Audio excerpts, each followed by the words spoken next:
ರಾಘವೇಂದ್ರ ಅಂತ government I T Kurtakoti JTU electrician.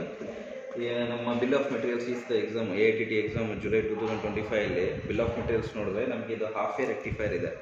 ಅಲ್ಲಿ ಏನು ಕೇಳಿದ್ದಾನೆ, ಒಂದು ರೇಸ್ಟ್ರು, ಒಂದು ಡಯೋಡು ಮತ್ತು ಒಂದು ಟ್ರಾನ್ಸ್ಫಾರ್ ಕೇಳಿದ್ದಾನೆ. ಹಾಗಾಗಿ ನಾನು ಒಂದು ಸರ್ಕ್ಯೂಟ್ ಡಯಾಗ್ರಾಮ್ ಹಾಕಿದ್ದೀನಿ ಹಾಫ್ ವೇ ರೆಕ್ಟಿಫೈರ್ಗೆ. ಇಲ್ಲಿ ಏನು ಹಾಕ್ತೀವಿ ನಾವು, AC ಪವರ್ ಸಪ್ಲೈ ಕೊಡ್ತೀವಿ. AC ಪವರ್ ಸಪ್ಲೈ ಕೊಟ್ಟಾಗೆ ಇದು ಟ್ರಾನ್ಸ್ಫಾರ್ ಇದೆಯಲ್ಲ, ಇದು 0 to 230 ಕೊಡ್ತೀವಿ. ಅದು ಸ್ಟೆಪ್ ಡೌನ್ ಆಗಿ 0 to 12 volts. ನನ್ನ ಹತ್ರ ಇರೋದು 0 to 12 volts ಇದೆ, ಹಾಗಾಗಿ 0 to 12 ಅಂತ ಬರ್ದಿದ್ದೀನಿ. ಆ್ಯಸ್ ಪರ್ ಬಿಲ್ ಆಫ್ ಮೆಟೀರಿಯಲ್ಸಲ್ಲಿ 0 to 9 ಇದೆ. ಅದು ನೀವು 0 to 9 ತರಿಸ್ಕೋಬೋದು, ಏನು ತೊಂದರೆ ಇಲ್ಲ. ಎರಡು ಇಲ್ಲಿ ಏನಾಗುತ್ತೆ, ಇಲ್ಲಿ ಒಂದು ಡಯೋಡ್ ಕನೆಕ್ಟ್ ಮಾಡಿದ್ದೀವಿ. ಇಲ್ಲಿ 12 voltsಯಿಂದ ಡೈರೆಕ್ಟ್ ಆ್ಯನೋಡಿಗೆ, ಆಮೇಲೆ ಕ್ಯಾಥೋಡಿಂದ ರೆಜಿಸ್ಟ್ರು. ಇಲ್ಲಿ 1K ಹೋಮ್ ರೆಜಿಸ್ಟ್ರು ಯೂಸ್ ಮಾಡಿದ್ದೀವಿ. 1K ಅಲ್ಲ 10K, ನಿಮ್ಮ ಹತ್ರ ಅವೈಲೇಬಿಲಿಟಿ ಯಾವುದಿರುತ್ತೆ ಅದು ಯೂಸ್ ಮಾಡ್ಕೋಬೋದು, ಏನು ತೊಂದರೆ ಇಲ್ಲ.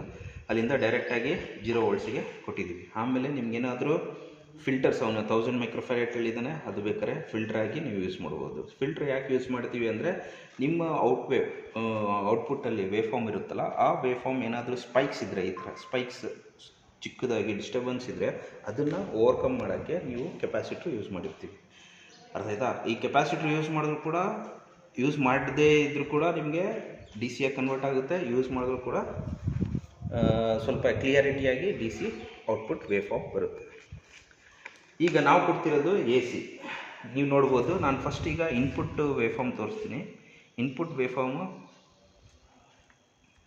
ಈ ಥರ, ನೀವು ಇದು ಸರ್ಕ್ಯೂಟ್ ಹೇಗಿದೆಯಲ್ಲ, ಇದು ಬ್ರೆಡ್ ಬೋರ್ಡ್ ತೊಗೊಂಡ್ಬಿಟ್ಟು ಆ ಥರ ನಾನು ಕನೆಕ್ಟ್ ಮಾಡ್ಕೊಂಡಿದ್ದೀನಿ. ಇವು ರೆಸಿಸ್ಟೆನ್ಸು ಮತ್ತು ಡಯೋಡ್, ಕ್ಯಾಥೋಡ್ ಎರಡು ನಿಮಗೆ ಶಾರ್ಟ್ ಆಗಿರಬೇಕಾಯಿತು, ಇಲ್ಲಿ ಶಾರ್ಟ್ ಮಾಡಿದ್ದೀನಿ. ಒಂದು ನಿಮಿಷ.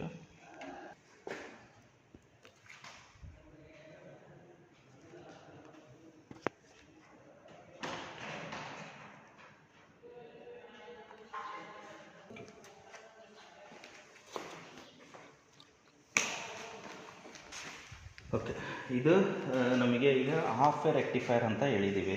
ಹಾಫ್ ವೇ ಅಂದ್ರೇನು, ನಿಮಗೆ one part of the wave should be DC, converted to DC. ಅದಕ್ಕೆ ಇದು ಸೆಕೆಂಡ್ ಹಾಫ್ ಏನಿದೆಯಲ್ಲ, ಆ್ಯಸ್ ಇಟ್ ಇಲ್ಲಿ AC ಇರುತ್ತೆ, ಇದು DC ಆಗಿ ಕನ್ವರ್ಟ್ ಆಗುತ್ತೆ. ನಿಮ್ಗೆ ಅಕಸ್ಮಾತ್ ಇನ್ಪುಟ್ ಬೇಕು ಅಂದರೆ ನಿಮಗೆ ಸೈನುಸೈಡಲ್ ವೇವ್ ಬರುತ್ತೆ. ಈ ಥರ ಇನ್ಪುಟ್ಟು ಈ ಥರ ವೇವ್ ಇರುತ್ತೆ. ಈ ವೇವ್ನ ಈ ಥರ ಹಾಫ್ ವೇ ಆಗಿ ಕನ್ವರ್ಟ್ ಆಗ್ತಾ ಇರುತ್ತೆ. ಅರ್ಥ ಆಯ್ತಾ? ಈ ಥರ AC ಕೊಡ್ತಾ ಇದ್ದೀವಿ, ಹಾಫ್ ವೇ ರೆಕ್ಟಿಫೈರ್ ಈ ಥರ ಇದಾಗುತ್ತೆ. ಇದರಲ್ಲಿ ಸ್ವಲ್ಪ ಸ್ಪೈಕ್ಸ್ ಬರುತ್ತೆ, ಎಕ್ಸಾಕ್ಟಾಗಿ ನಿಮಗೆ ಕನ್ವರ್ಟ್ ಆಗಿರಲ್ಲ. ಹಾಗಾಗಿ ನಾವು ಫಿಲ್ಟ್ರ್ ಯೂಸ್ ಮಾಡಿಲ್ಲ. ಕೆಪಾಸಿಟರ್ ನೀವು ಫಿಲ್ಟ್ರ್ ಯೂಸ್ ಮಾಡಿದ್ರೆ ಯು ವಿಲ್ ಗೆಟ್ ನಿಮಗೆ ಎಕ್ಸಾಕ್ಟ್ಲಿ ಆಗಿ DC ಬರುತ್ತೆ. ಇದು ಒಂದು ಎಕ್ಸ್ಪೆರಿಮೆಂಟ್.